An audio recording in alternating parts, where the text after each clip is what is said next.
afternoon, dear students. Hopefully you are doing great. So let's start. हमने इससे पहले काफ़ी चीज़ें सीख चुके हैं. वेबसाइट बनाना हम सीख चुके हैं. फिर वेबसाइट पे ईमेल मार्केटिंग कैसे करते हैं वो हम सीख चुके हैं. उससे पहले हमने मार्केट रिसर्च करना सीखा था. अब हमारे पास जो नेक्स्ट मॉड्यूल है, नेक्स्ट जो टॉपिक है वो है कॉपीराइटिंग का. लेकिन अब हम इतनी प्रोग्रेस कर चुके हैं, हम 3 मॉड्यूल्स क्लियर कर चुके हैं अपने. सो हम क्यों ना एक लम्हा अपने आप को दें और आपकी प्रोग्रेस जो आपने अभी तक की है. So let's clap for few moments. So उसके बाद फिर स्टार्ट करेंगे. Clapping for you.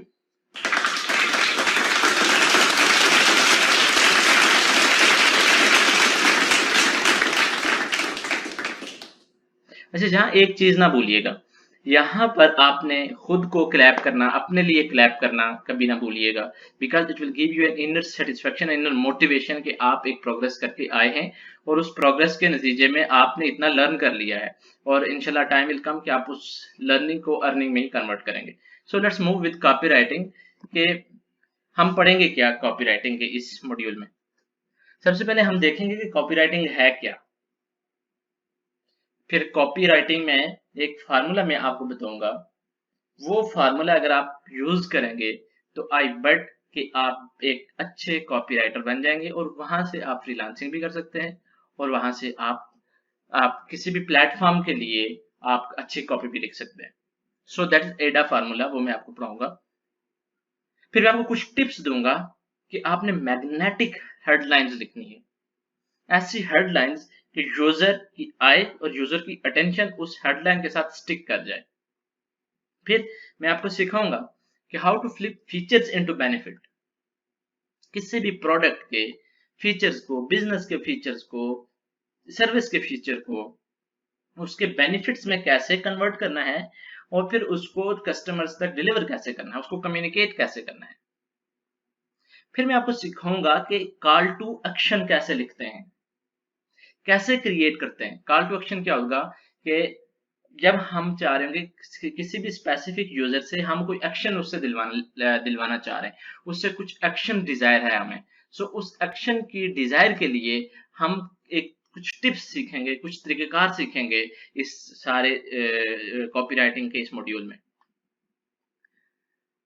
फिर हम जो 6 इसका सब मॉड्यूल कर रहे होंगे उसमें हम ये सीखेंगे how to write like your customer stock. Basically जिस तरह कस्टमर की लैंग्वेज है, जो लैंग्वेज कस्टमर बोलता है, जो लैंग्वेज कस्टमर समझता है, जो स्टाइल कस्टमर समझता है, उस तरह से हम लर्न करने की कोशिश करेंगे. सो लेट्स मूव कि हम जरा इंट्रोडक्शन की तरफ कि कॉपीराइटिंग है क्या. Copywriting is not a rocket science. It's basically rearrangement of the word to make things sell better. अगर सिंपली मैं अगर इसको कहूं तो एक सेल्समैन को अगर आप टेक्स्ट फॉर्म में लिख दो तो दैट्स बेस्ट कॉपीराइटिंग. दुनिया में लफ्ज वही होते हैं, दुनिया में अगर जितने भी टेक्स्ट देखें आप, अल्फाज वही होते हैं, लेकिन कॉपीराइटिंग क्या है, उन वर्ड्स को इस तरह से रीअरेंज करना कि आप उसमें से आप रेवेन्यू जनरेट कर सको, आप अटेंशन सीख कर सको, आप इंटरेस्ट डेवलप कर सको, आप डिजायर डेवलप करवा सको, आप किसी कस्टमर से कोई एक्शन डिराइव करवा सको. सो rightly and aptly said, it's salesmanship in text form. उसके बाद जब आपके अंदर ये स्किल आ गई सो आप नेशनली एंड इंटरनेशनली देख सकते हैं copywriters are among the highest paid writers in the world. जितने ऑथर्स हैं, जितने बुक राइटर्स हैं, अगर आप सब उनको देख लेंगे सो कॉपीराइटर्स जो होंगे are among the highest paid writer in the world.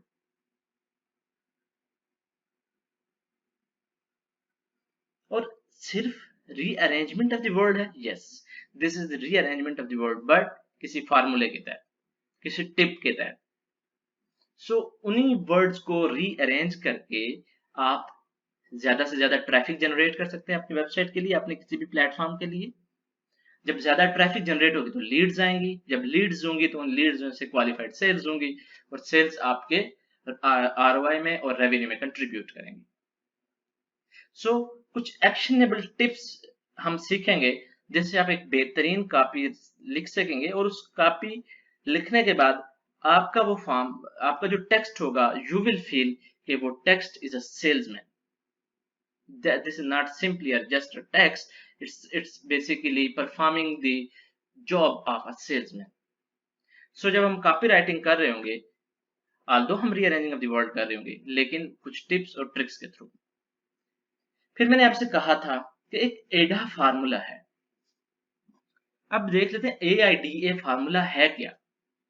ये आपने बहुत सारी और भी जगह पे पढ़ा होगा, लेकिन कॉपी राइटिंग के सेंस में इसको किस तरह से यूज करेंगे। अगर मैं इसको किस चीज का ये एक्रोनियम है, अगर उस एंगल से मैं इसको देखूं तो ये सबसे पहले attention, A for attention, 2 I for interest, D for desire and A for action. सो एडा फार्मूला जो होता है ये बेसिकली सिर्फ इसलिए होता है कि ताकि आपका रीडर अटेंशन, आपके जो भी आपने मटेरियल लिखा है, जो भी आपने कंटेंट लिखा है, उसमें रीडर्स की अटेंशन डेवलप हो और एक ऐसे पॉइंट पे पहुंचे वो पढ़ते पढ़ते कि एट द एंड आप उससे कोई एक्शन अगर आप करवाना चाहें, कोई सेल्स करवाना चाहें या कुछ भी CTA करवाना चाहें, कॉल टू एक्शन, आप उस पर अमल करवा सकें। अच्छा, एडा का फायदा क्या है, एडा हेल्प कहाँ करता है? ये आपकी कॉपी लिखने में जल्द से जल्द आपकी मदद करता है, जल्दी आप फौरन कॉपी लिख सकते हैं। अगर आपको एडा फार्मूला आता है, आप सिंपली अटेंशन के लिए कुछ लाइन लिखेंगे, इंटरेस्ट के लिए कुछ लाइन लिखेंगे, डिजायर के लिए और एक्शन के लिए। सो आपने सेल्स पेज लिखना है, कोई ब्लॉग पोस्ट लिखनी है, कोई ईमेल न्यूज़लेटर लिखना है, कोई स्क्रिप्ट लिखनी है, वीडियो स्क्रिप्ट, फेसबुक एड लिखना है, गूगल एड्स के जो डिफरेंट प्लेटफॉर्म्स लिखने हैं, कुछ डिफरेंट आर्टिकल्स लिखने हैं, तो उसके लिए एडा formula is one of the best formula. फिर इसको मैं जरा सा एक्सप्लेन कर लूं अटेंशन को, कि सबसे पहले आपने कैची टॉप टाइटल से अटेंशन ग्रैब करनी है, फिर आपने एंगेज करना है अपने यूजर को, इंटरेस्ट डेवलप करनी है, फिर आपने प्रोडक्ट के बेनिफिट शो करने हैं, डिजायर बतानी है, उसके डिजायर को अराउज करना है कि किस तरह से ये प्रोडक्ट बेनिफिट कर सकता है उसकी लाइफ को चेंज कर सकता है, और फिर रिजल्ट्स उसको दिखाएं। फिर उससे ये कहें कि जब उसकी डिजायर डेवलप हो जाए तो उसको कहें कि अब इसको परचेज करो। सो ये एक्शन उससे हम उसको we will force him, not force, we will encourage him to take action. So attention में बेसिकली कैसे सीख होती है? अटेंशन जब भी आप बिजनेस के लिए सीख कर रहे हैं, प्रोडक्ट के लिए, तो वो बेसिकली एडवर्टाइजिंग के थ्रू होती है। इंटरेस्ट हमेशा जब आपने वो एडवर्टाइज कर लिया तो उस एडवर्टीजमेंट के नतीजे में कस्टमर उसके प्रोडक्ट के ब्रांड के बेनिफिट और स्पेसिफिक उसकी लाइफस्टाइल में किस तरह से वो फिट हो रहा है, उस चीज जैसे ही वो उसके माइंड में हिट कर गया और आपने उसको बता दिया कि ये इसके बेनिफिट्स हैं और ये तेरी लाइफस्टाइल में इस तरह से फिट हो रहा है, सो आपने उसका इंटरेस्ट डेवलप कर लिया। सो अब कस्टमर कहेगा यार ये मेरी लाइफस्टाइल को इस तरह से चेंज करेगा।